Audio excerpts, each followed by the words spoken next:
नमस्कार विद्यार्थी मित्रांनो मी प्राध्यापक डॉक्टर वैभव इंगळे आणि तुम्ही पाहताय आपलं इन्फॉर्मेशन कट आहे YouTube चॅनल.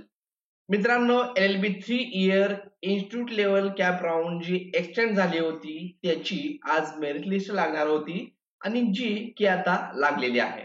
तर मित्रांनो तुम्ही जेव्हा वेबसाईटला याल या वेबसाईटची लिंक मी तुम्हाला डिस्क्रिप्शन बॉक्स मध्ये या व्हिडिओच्या दिलेली आहे.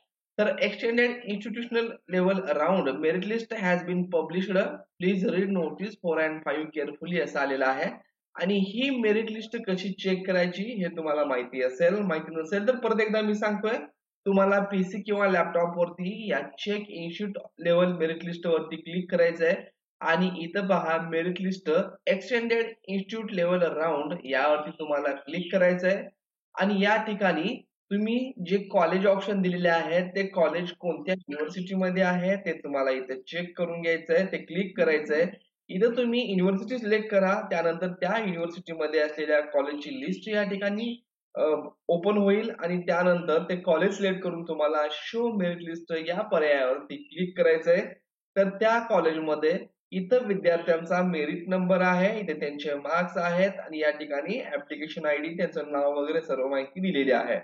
तर आता इथं या कॉलेजला अगोदर जाण्यापूर्वी व्हॅकन्सी आहे का नाही चेक करा. व्हॅकन्सी कशी चेक करायची याविषयी देखील माहिती आपण या व्हिडिओमध्ये पाहणार आहोत.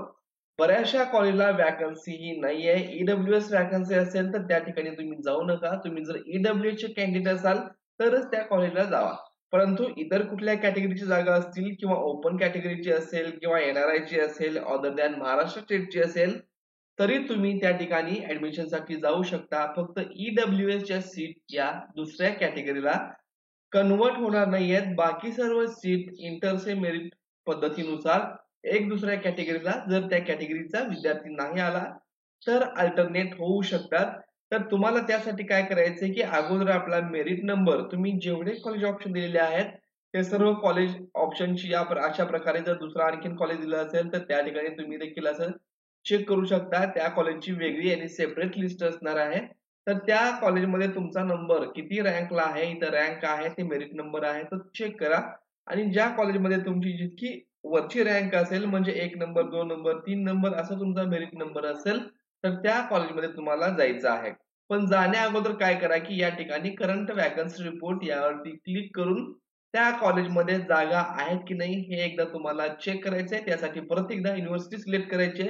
त्यानंतर तुम्ही जे कॉलेज ऑप्शन दिलेले आहेत त्या कॉलेजचं नाव या ठिकाणी सिलेक्ट करायचंय आणि शो वॅकन्सी रिपोर्ट या ठिकाणी करायचं आहे.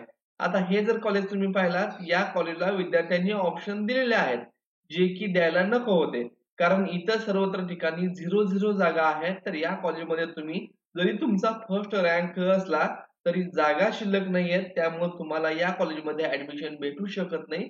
मग सर्वच कॉलेजला जागा नाहीयेत का? तर तसं काही नाहीये. काही कॉलेजला जागा या आहेत तर तुम्हाला इथं असं चेक करायचंय.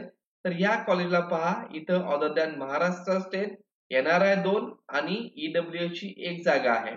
तर ईडब्ल्यूएस मी तुम्हाला सांगितलं ईडब्ल्यूएस ची जागा फक्त ईडब्ल्यूएस याच कॅन्डिडेटला मिळेल. या जागा मात्र अदर दॅन महाराष्ट्र स्टेट आणि एनआरआय या ओपन जनरलला भेटू शकतात. एससी जनरल फिमेलला भेटू शकतात. एसटी डीटे व्हीजी एनटीबी एनटीसी कुठल्याही कॅटेगरीला या भेटू शकतात जर ते मेरिट मध्ये वरच्या रँक मध्ये असतील तर. तर हे एक काळजी लक्षात घ्या की सर्वात अगोदर तुम्हाला व्हॅकन्सी चेक करायचे, तुमचा मेरिट नंबर चेक करायचा आणि कॉलेजमध्ये सर्व डॉक्युमेंट घेऊन ऍडमिशन साठी जायचं आहे. तर मित्रांनो व्हिडिओ नक्कीच हेल्पफुल वाटला असेल. व्हिडिओ आवडला असेल तर चॅनलला लाईक करा, सबस्क्राईब करा, तुमच्या मित्रांना शेअर करा. धन्यवाद.